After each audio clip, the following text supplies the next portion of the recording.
welcome back, everybody. We're now in the first clinical track poster presentation by Dr. Maxime Lemerdy, who is a senior scientist at Simulations Plus, and he will be presenting his poster on clinical ocular exposure extrapolation using PBPK modeling and simulation, Levofloxacin solution case study. Thank you very much. Thank you very much for the intro, and welcome everyone to this presentation. In today's session, and we have only 15 minutes, so I'll try to be as precise as possible. This is a continuation of the presentation I gave yesterday on ophthalmic PBPK models, where we're going to do a deep dive into one of the case studies we developed for levofloxacin solution. But before we get there, and I really talk about the profiles you can see on the screen, I just want to give you a little bit of a background. Just to let you know, this research is done in collaboration with the US FDA, and more precisely, the Office of Generic Drugs. And why? It is because currently, the development of generic ophthalmic drug products is challenging due to the very complex ocular system and how it interacts with the formulation. In combination with that, we do not have sensitive testing tools, either PK or PD studies, that are really able to evaluate the interplay between the formulation and the ocular surface. As you can guess, for generic formulation, it is really critical to understand the impact of formulation differences on the local concentration as well as on the systemic concentration. And this is for both safety and efficacy reasons. As I've already mentioned, PK and PD studies are not really well suited to evaluate the PK, the bioequivalence of ophthalmic drug products. And for that, please, you can go back to my presentation of yesterday. So the purpose of this research that is funded by the FDA is really to demonstrate how a PBPK model can be used to predict the human ocular exposure after it has been validated based on rabbit data. For the objectives of this particular research, we had first to validate the PBPK model for levofloxacin once it has been administered as an ophthalmic solution in a rabbit, and then using that validated model to predict the clinical ocular exposure following, once again, topical administration in patients that undergo different kind of surgery, cataract surgery, virectomy, keratoplasty, and also corneal transplant surgery. How did we do that? We used the latest version of the OCAT model in GastroPlus, and once again, for more detail, I would like to refer you to my presentation yesterday. And we simply developed the model using one study. You will see that in the example in a minute. Then we validated the model using as many datasets as we could identify in literature. And once we had that validated model, we then did the prediction by simply switching the physiological parameter between rabbit and human. So a pretty straightforward approach. Here you have the initial results on the bottom for the first study, which one done in Japanese white rabbits. And you have for all of the studies here, the body weight, the gender of the rabbits used in the study, and then the dose and the dose administration schedule. And you can see how for the first study, after a few adjustments, in this case, we adjusted the cornea permeability as well as the ICB, systemic absorption rate.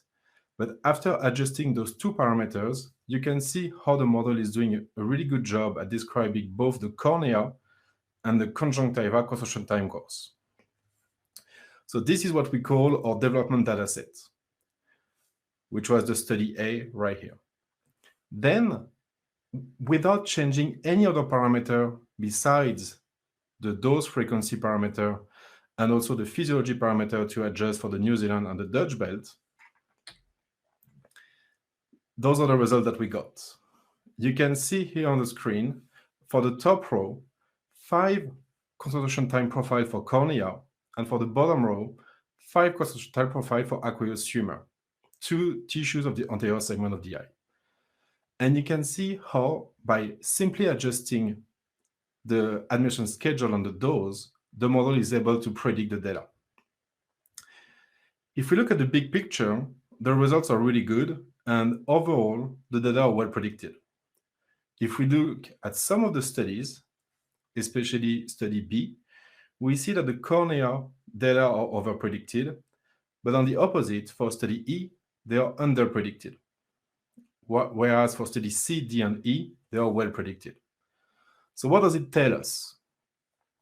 It tells us that if we want to describe the whole picture and understand what is the dynamic, the model is doing a really good job. What this also tells us is when we look at preclinical studies for ophthalmic formulation, and even with solutions that are the simplest formulation, we are still not really able to describe the inter-study variability. And this makes complete sense because, for example, for this particular drug, we know the ocular permeability is dependent on temperature. Your eyes are on the surface with the air, so you can imagine that based on the temperature of the room, it is possible the surface of the eye as different of the ocular surface has a different temperature, and therefore the permeability is different. Maybe study E that was done in a Japanese environment has a much higher temperature versus this one, and that could already explain some of the variability.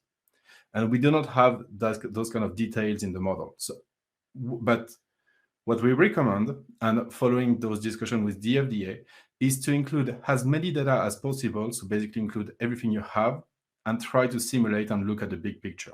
And when we look at the big picture, between the development study and all of those 5 validation studies, the model is doing a great job at describing the ocular construction time course.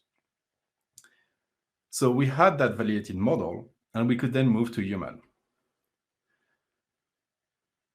For human, we had in total 9 studies that were obtained in different kind of scenarios, because to obtain a clinical sample, it has to be obtained during a surgery.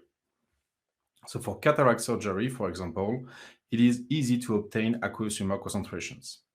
For keratoplasty and corneal transplant, we also have access to cornea biopsy and therefore cornea concentrations. What we've done in all of the simulations we'll be talking about now is we kept the validated model in rabbit, and we kept all of the drug-specific parameter constant. We didn't change any of them. The only thing we've changed are both the dose and the dose frequency to match the clinical trial. And most important, we simply switched the physiology between rabbit and human. And by doing so, those are the simulations we obtained. For cataract, you can see that for one of the study, we are underpredicting the data slightly, but we are still within twofold of the total exposure on the Cmax. And for the other studies, we are in the good range for the data concentration. I can already hear you from here. Those profiles are only one data point, so it's hard to tell whether the shape of the profile is good or not. I think at this stage, what we are most focused on is to make sure we are in the right concentration range, and then keeping this holistic approach and looking at all of the results together. So for cataract, if we look at the 3 studies together, we are doing a reasonable job. Moving now to data obtained in a patient undergoing keratoplasty surgery, you can see how the model is able to describe relatively well the data in both cornea and aqueous humor. One thing important to notice is the error bars, or the data range, is very significant for those studies. And that can be explained. There is so many causes of variability for clinical studies that we expect to have very significant range of concentration. And at this stage, I'm not showing that in this poster, but we are also able to describe the range of concentration observed in the ocular tissues. Finally, we had a few more studies where the patients were undergoing virectomy surgery. And what is interesting here is on the left plot, those data were obtained where the drug was administered with a topical administration, so a drop in the eye. But for the remaining two studies, those data were obtained when the drug was given orally. So basically, what it tells us is the model clinically is able to predict both the topical administration, but also how the drug goes from the GI tract into the ocular tissues after it has been administered orally. And that means it can also be used if you have a toxicological concern to predict what could be in human the ocular exposure of a certain drug, depending on the dose of administration orally. So this model can really be used for many considerations and goes far beyond the generic consideration we have in mind at this stage for this project. So to conclude, the preliminary data that I've just shown you, and some that I haven't shown that for other molecules, they really suggest that the OCAT model can predict the human ocular exposure after it has been validated based on preclinical data, and more specifically the rabbit, which is the main preclinical model. Also, interestingly, it seems that the disease condition doesn't have really an impact because we're able to predict the ocular concentration for all of those patients undergoing different surgeries. One of the main challenges that we have, but it's independent of the model, is that we see there is a very significant inter-subjects and inter-study variability in both preclinical and clinical studies. So that could become a challenge when we talk about doing extrapolation when we have a very limited data set. Here we have a very rich data set with 6 studies in rabbit and 9 studies in human. So we could basically account and understand this inter-study variability. If you have a much narrower data set, that may become an issue. So really to complete and to finish, I'd like to say that this approach that I'm presenting today, we are really hoping that it will have a very significant impact on the ophthalmic generic drug development, but also for any kind of drug development, either by new drugs for PD or also for toxicology. So with that, I just would like to thank all of my colleagues and also my colleagues at the FDA that are funding this project. And there is a disclaimer because, of course, this poster only reflects my views and not the view from the FDA views or policies. Thank you very much. And I don't know if we have time for one question, maybe. We have time for one poll. I don't see questions yet, but we might leave those. So you should be seeing the poll in your screens right now. And we'll use the last couple of seconds to complete that. So in the meantime, I have put my email on the poster, so feel free to reach out if you have any questions. I'm always happy to have further discussions. Very good. And this session has been recorded. So I have 92.86% of people that said yes, they are familiar with GastroPlus. So that is amazing. And just a very few that are not, but would like to learn more. So please contact us. You can contact Maxime or go to our website to learn more about that. Thank you very much, Maxime. And for everybody, please go back to the lobby to log on to the next session. My pleasure. Thank you very much.